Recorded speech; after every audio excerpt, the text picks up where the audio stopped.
சரி, மன்னார்குடி இங்க இருக்கு. முந்திக்கிட்டு போன கோட்டை எடுத்து அமிச்சிட்டாரா? மன்னார்குடி உனக்கு அதுக்கு அந்த பாட்டெல்லாம் கேட்டிருக்கேன். மதுரை.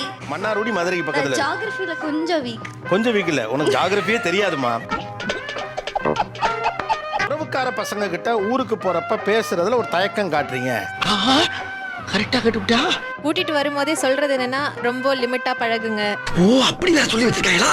ரொம்ப கெடுதல் பண்றீங்க எங்களுக்கு. நாங்க உள்ள போறோம் தெரிஞ்சா அங்க வீட்ல இருக்க பசங்க என்ன பண்ணுவாங்கன்னா வீட்டை விட்டு வெளில போயிடுவாங்க. என்னடி சொல்ற? எங்க மோட்டர் ரூம்ல அந்த மாதிரி தான் படுத்துப்பாங்க. நீ என்ன சொல்ற? நாங்க எப்போ இங்க ஊர்ல இருந்து எங்க ஊருக்கு கிளம்புறோமோ அப்பதான் அவங்கள வீட்டுக்கு வருவாங்க. அதே மாதிரி நைட்டு நாங்க அவங்க வீட்டுல போயிட்டு தூங்கணும்னா நாங்க எல்லாரும் தூங்குனதுக்கு அப்புறம் தான் உள்ள வருவாங்களே. எங்க மாமா பசங்களும் அப்படிதான். நாங்க வீட்ல இருக்கோம்னு தெரிஞ்சா வீட்லயே இருக்க மாட்டாங்க. என்ன சொல்ற? எங்க மூஞ்ச கூட நிமிர்ந்து பார்க்க மாட்டாங்க. இதெல்லாம் நம்புற மாதிரி அங்க இருக்குது. பேசவே மாட்டேங்கிறீங்களாம்டா. மோட்டர் ரூம்ல கிடக்குறீங்களாம்ல. Welcome first. அது பாத்தியால சொல்ல முடியாது. இருக்கட தெரியாம இருண்டு போயிரும்டா. சரி, தேனி மாவட்டத்துல வந்த பிரபலமான நபர்கள். பாரதிதாசர். பாரதிதாசனா? அச்சுச்சோ, அவரா? ஐயோ, நிகழ்ச்சியை நிறுத்திங்க.